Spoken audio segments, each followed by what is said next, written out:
কেন তারেক রহমানকে রাজনৈতিক দলের নিবন্ধন দেওয়া হবে না। আমজনতার দলের প্রধান জনাব তারেক রহমান তিনি শুধু যে একটি দলের প্রধান তা নয়, বিগত কোটা আন্দোলন, নিরাপদ সড়ক আন্দোলন থেকে শুরু করে বিভিন্ন সময় ওনার সরব এবং সাহসী ভূমিকা আমরা রাজপথে দেখেছি।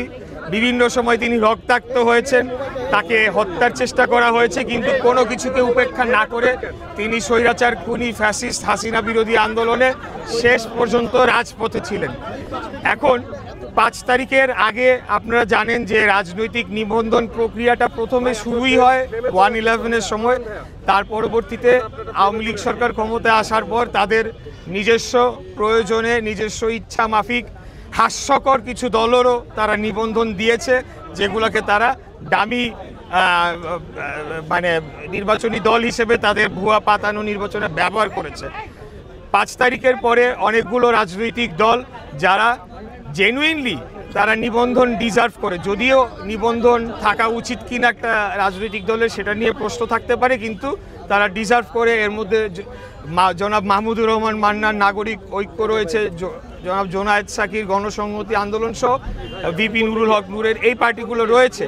তা এর মধ্যে আমি দেখলাম না, আমার সাথে তারেক রহমানের আজকে থেকে না বহু আগে থেকে যোগাযোগ রয়েছে।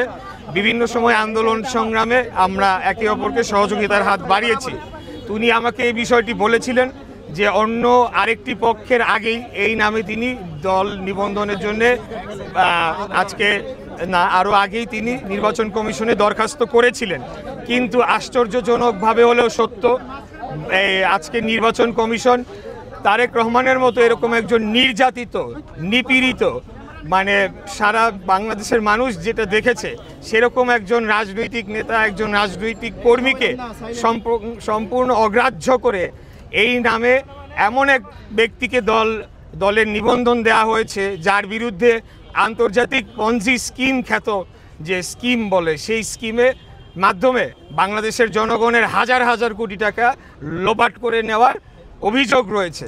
তো আমরা বলতে চাই যে সেটি একটি যেমন বিষয়, আরেকটি বিষয় হলো যে কেন তারেক রহমানকে রাজনৈতিক দলের নিবন্ধন দেওয়া হবে না। আর যদি ওনাকে না দেওয়া হয়ে থাকে, আর কোন কোন দল শর্ত সম্পূর্ণভাবে পূরণ করে এই বাংলাদেশের নির্বাচন কমিশনের তারা নিজেদের নিবন্ধন সম্পন্ন করেছে, সেটি প্রত্যেকটির অডিটেড রিপোর্ট জনসম্মুখে পাবলিশ করতে হবে।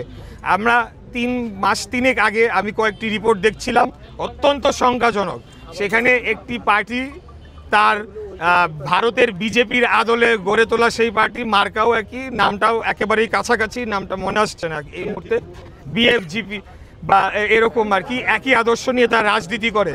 তো কিভাবে এই দলটি নিবন্ধন পেল যখন তাদের অফিস খুঁজতে যাওয়া হলো, তাদের কোনো অফিস খুঁজে পাওয়া গেল না, একটা ফ্ল্যাট বাড়ির ভিতরে তারা করেছে। এরকম যে 57টি রাজনৈতিক দল, তার মধ্যে খুঁজলে পরে দেখা যাবে অনেকাংশ রাজনৈতিক দল আসলে দলই না। তাদের কোনো কর্মকাণ্ড আছে কিনা, তাদের কোনো রাজনৈতিক কর্মসূচি রয়েছে কিনা, ভবিষ্যতে বাংলাদেশের জনগণের জন্য তারা কি করতে চায়, তাদের নির্বাচনী ম্যানিফেস্টো রয়েছে কিনা, তারা গণতন্ত্রে বিশ্বাস করে কিনা, এইরকম অনেকগুলো বিষয় চলে আসে। তো এই রকম একটা বিষয় যখন চোখের সামনে ঘটে, তখন আমি আর নিজেকে মনে করি নাই যে বাসায় বসে থাকা আমার উচিত।